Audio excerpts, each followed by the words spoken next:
In a democratic form of government, people elect their representatives to run the government and distinguish democratic elections from non-democratic elections.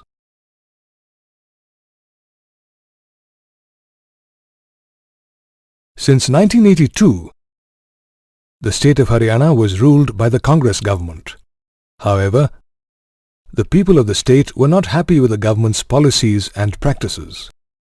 As the time for the next state elections approached, an opposition leader, Chaudhary Devilal, promoted the Nyaya Yuddha or Struggle for Justice movement and formed the Lokdal party and joined hands with other opposition parties against the ruling Congress government. In the election campaign, Devilal promoted the Nyaya Yuddha. He promised to waive the outstanding loans of farmers and small businessmen if his party came to power and formed the government. This proved to be a major attraction for the unhappy people in the state and Devilal's key to success. So, in the 1987 state elections, the people of Haryana voted the ruling Congress party out, and the Lokdal party with 60 out of 90 seats in the state assembly emerged with a clear majority. The members of the newly elected State Legislative Assembly announced Devilal as the leader, and he was sworn in as the Chief Minister of the state by the Governor of Haryana. As soon as Devilal took charge as the Chief Minister, he wasted no time in fulfilling his promise and waived the outstanding loans of all farmers and small businessmen.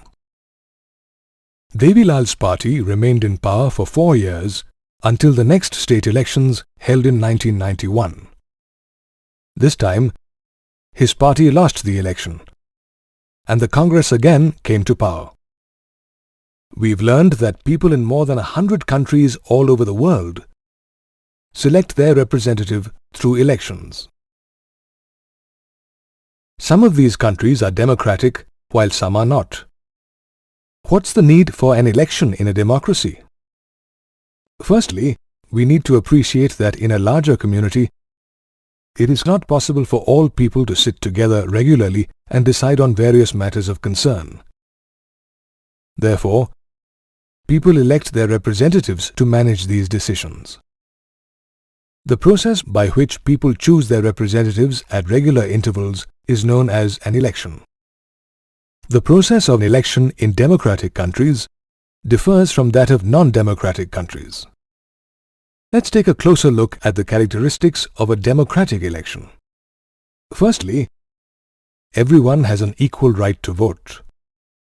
Secondly, different parties and candidates contest freely in the election, and the voters have a right to choose their representative from the different contestants. Thirdly, the right to choose a representative is available at regular intervals. Therefore, elections are held at regular intervals of few years. Another characteristic about a democratic election is that the preferred contestant is elected. And finally, it's important that the elections are carried out in a free and fair manner.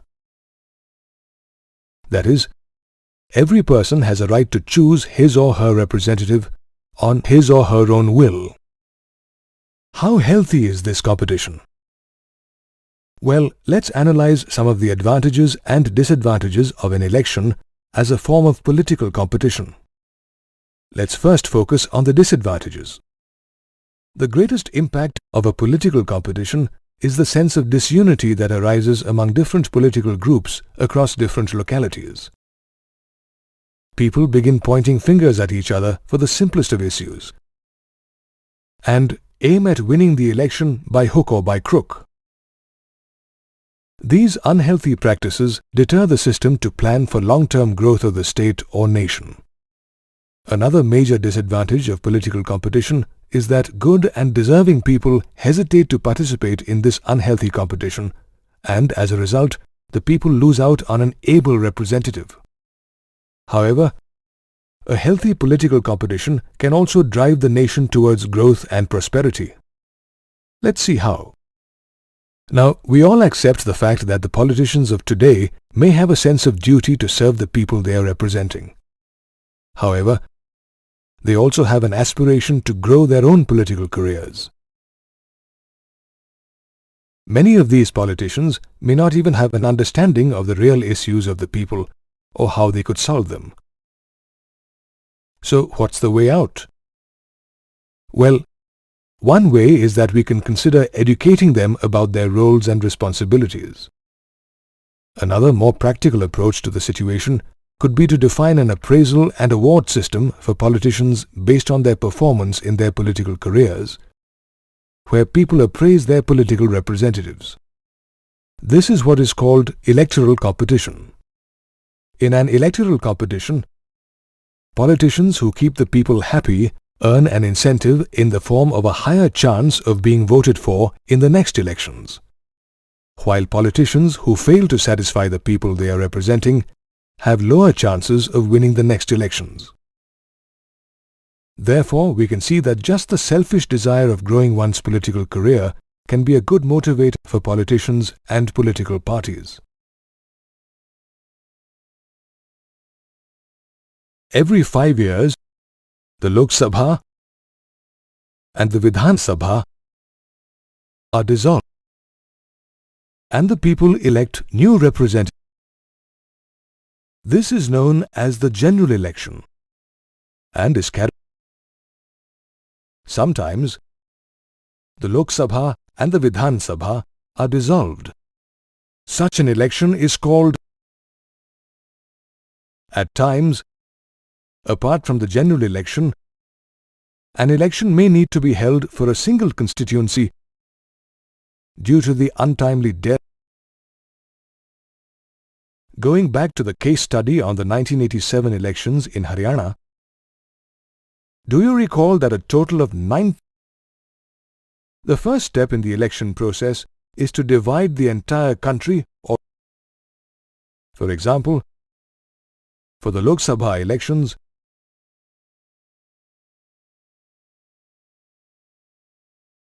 we learned that in a democratic election, people can freely contest in elections.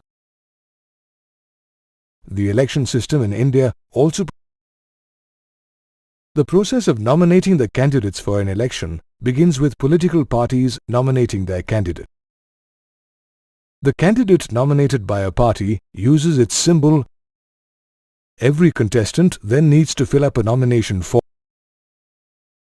According to some recent modifications in the nomination procedure introduced by the Supreme Court of India, every candidate has to make a legal declaration of details, such as criminal cases pending against them. The key purpose of an election is to allow their people to choose their representatives in a free and fair manner. An election campaign provides an opportunity for the candidates and political leaders to contact their voters. Political parties also use newspapers and in India, a period of 2 weeks between the announcement of the final list of candidates and the date of polling is allotted for election campaigning. During the election process, we often hear reports of unfair practices, such as tampering of the voters' list, misuse of government facilities by the ruling party, exorbitant spending of money on campaigns by rich political parties, and threatening voters and rigging on polling day. Although some of these reports are true, in a vast country like India, no political party can win an election through such unfair practices alone. India has a democratic election system. The election system in India is controlled and governed by an independent and very powerful body called the Election Commission or EC. The Election Commission in India is equivalent to the judiciary. The EC is headed by the Chief Election Commissioner, who is assisted by several election commissioners.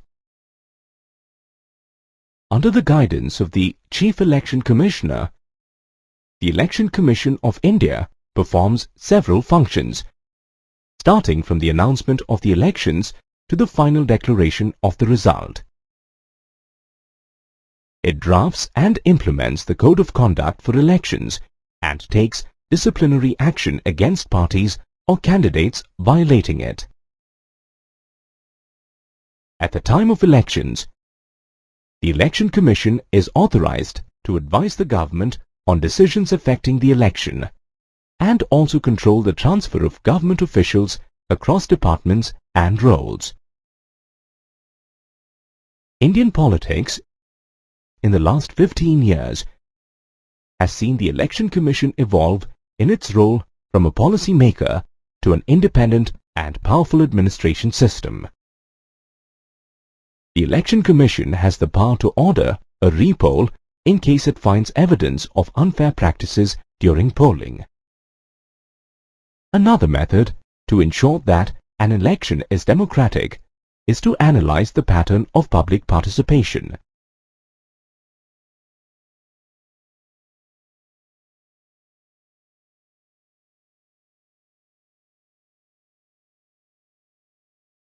We can measure the people's participation through the voter turnout on the polling day.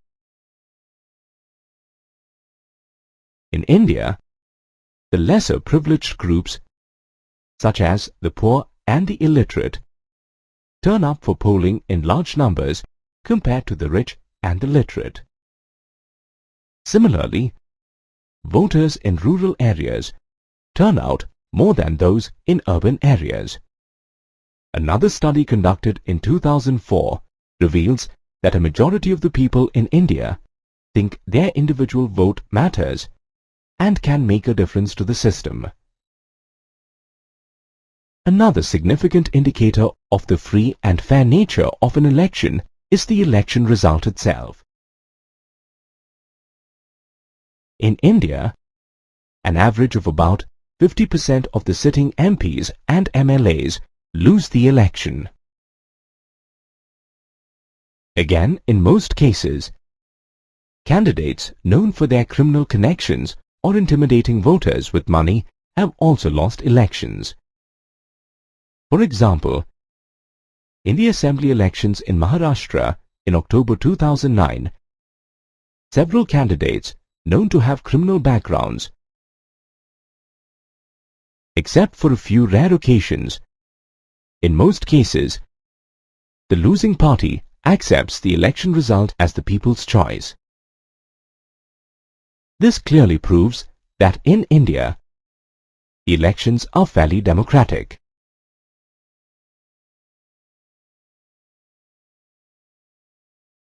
However, conducting a free and fair election has several challenges. All rich and established political parties and candidates enjoy an edge over the smaller parties and independent candidates. Besides, there are instances of candidates with criminal connections winning an election purely by virtue of putting pressure on other candidates to step down. Then, there are influential political families who get tickets allotted to family members only. For example, in the recent polls in Maharashtra, the candidates were the children of prominent leaders like Gopinath Munde, Sharad Pawar, Sushil Kumar Shinde, and the late Pramod Mahajan. Another growing challenge is that most major political parties offer similar policies and practices, leaving the voters with hardly any options to choose from. Such challenges are being faced by many democracies other than India. Therefore, it's important that the citizens of all these democracies collectively contribute towards reforming the existing practices and making the electoral system more effective.